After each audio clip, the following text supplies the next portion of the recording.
cylinders arranged in a V, 0 to 60 in 4.4 seconds, 3 words, Evolution, Vogue and Aura. One car, the Lotus Evora.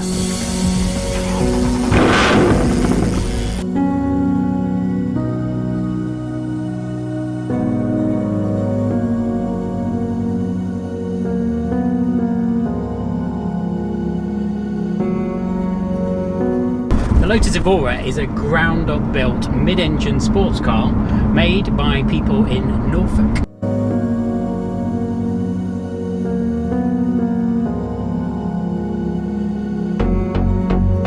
It has a bonded aluminium chassis 3.5 litre Toyota V6 engine, and the S version and later 400s have a supercharger warped on the top.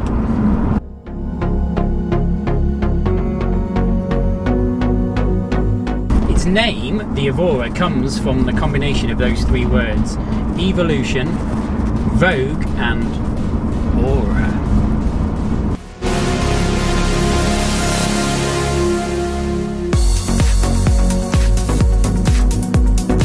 This S version has 345 brake horsepower, a top speed of 178 miles per hour, and will get to 60, as we've already said, 4.4 seconds. But I didn't buy the Evora for its performance statistics.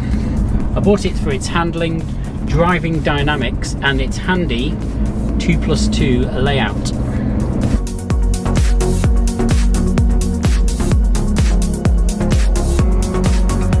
The Evora is a very attractive car. And the thing I like about it is it's always met with favourable comments and lots of enthusiasm. There isn't anybody that hasn't spoken about it who doesn't have a relationship or know something about Lotus or has a story to tell about Lotus, and that's what I quite like about it.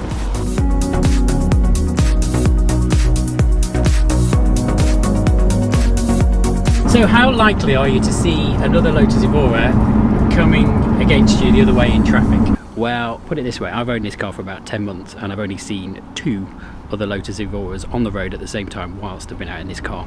These cars are super rare. That's largely because, unfortunately, sales were largely behind target when the Lotus Evora launched. So if you go on one of the government websites where you can get the data that feeds the how many are left website, what you will find, what you can see is there were 673 Lotus Evoras registered, that includes the 400 and the S, in Q1 of 2018, that's in the UK. Now, that may sound like a lot, 673, but in actual fact, it's not that many. There are more Aston Martin Rapides, Ferrari 488s, Ferrari F30s, Carman Gears, Porsche 924s, DB11s and even Lotus Esprits than there are Lotus Evoras on the road. This car, make no mistake, it's quite rare.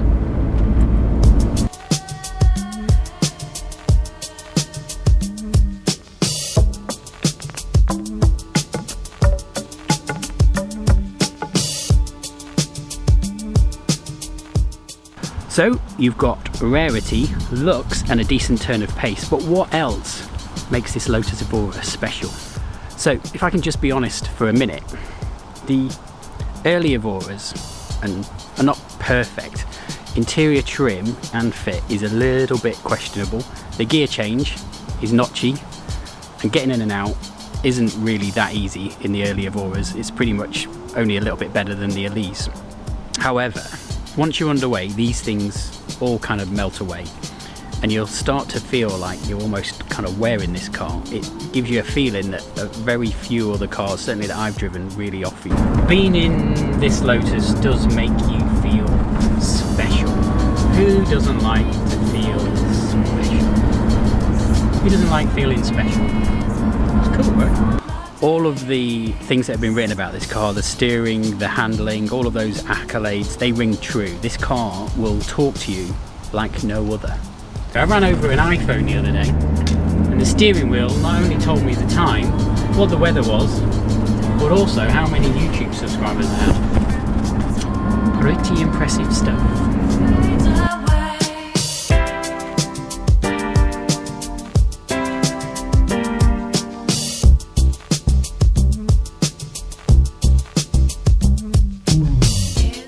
Now, onto options. Early Evoras came with 3 different optional packs: Tech, Sport and Premium. Tech gave you a double din stereo unit and cruise control with buttons on the steering wheel.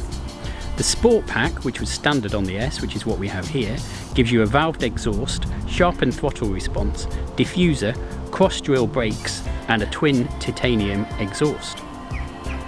The Premium pack gave you, as far as I can tell, lots of stuff that just kind of added weight. You got an armrest, you got a cargo net for luggage, you got better and more leather, cabin lighting and heated seats. The Evora also came with an optional 2+2 configuration, which most people tended to go for, and you either got kind of cloth rear seats, which kind of conflicted with the leather, or you got kind of matching leather seats. This one's got leather seats in the back. If you didn't opt for the 2+2 layout, you went for what they call 2+0, then what you get is you get kind of a divider rail in the back and also a bit of a cargo net.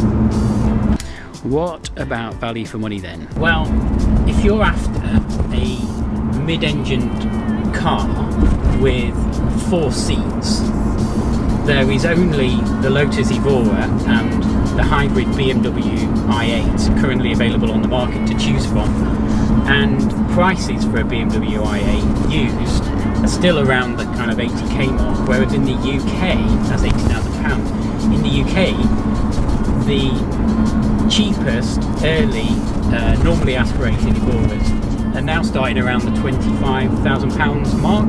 That's about 35,000 US dollars. If you budget for a set of tyres every 10 to 15k, a few hundred quid for an annual service, things should mostly be fine. Gearboxes and clutches can be a weak point. They've actually been replaced in this, and if you're really worried that the thing will explode, it's probably better just to get yourself a warranty. But otherwise what you'll get is a brilliant little mid-engined 2+2 good looking car.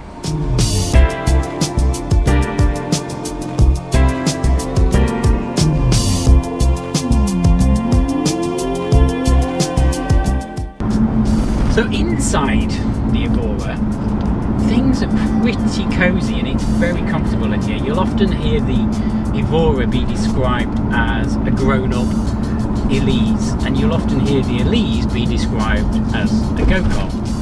So is this Evora like a go-kart? Well, the answer is no, not really. It's way more comfortable, which is good news.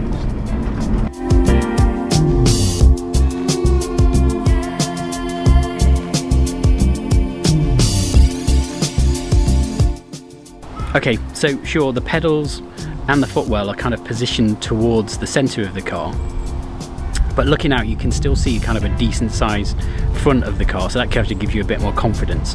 You don't feel that low down despite the fact that you are quite low down. And position wise, the steering wheel, the seats and the gear lever, they all lined up really nicely, which makes driving this car really just a lovely experience. The Evora then, it's with a manual gearbox. There was an optional IPS, which was an automatic gearbox. With a manual gearbox, it's an analog car in the digital age, and there's nothing better than hooning down a dual carriageway or a motorway. The gearbox really just encourages you to kind of bellow through the changes. You get a real great kind of supercar feel driving this car. It's really good.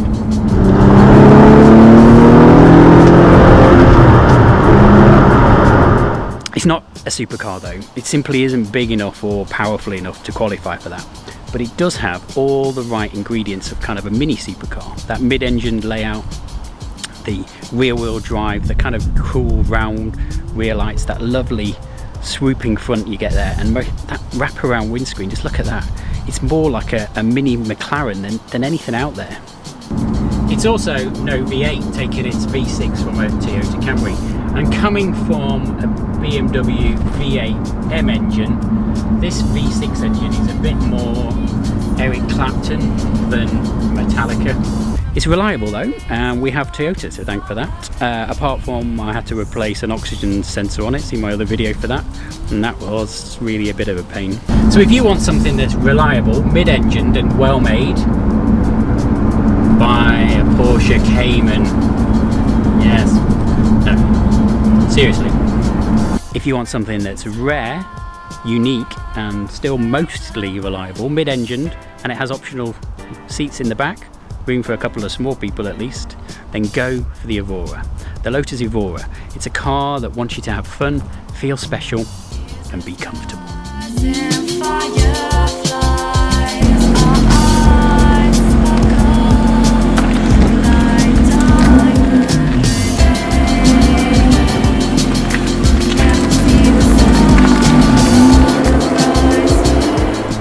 Thanks for watching this pedal hour video. If you liked it, please give it a thumbs up. Feel free to subscribe to the channel for lots of more car videos coming soon.